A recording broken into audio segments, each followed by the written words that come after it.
You ask Tiger to solve. This deals with linear equations with one unknown. The final result is x equals -1. Let's solve it step by step. Simplify the expression. Expand the parentheses. Simplify the arithmetic. Group all x terms on the left side of the equation.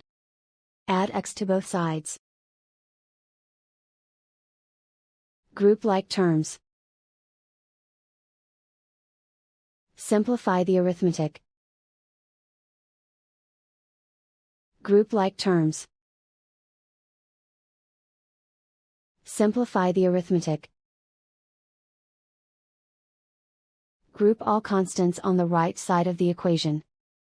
Add 6 to both sides. Simplify the arithmetic.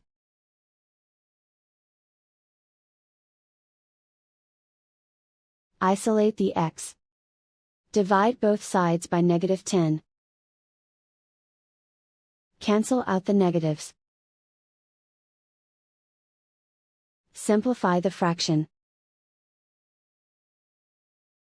Move the negative sign from the denominator to the numerator. Simplify the fraction. And so the final result is x equals -1.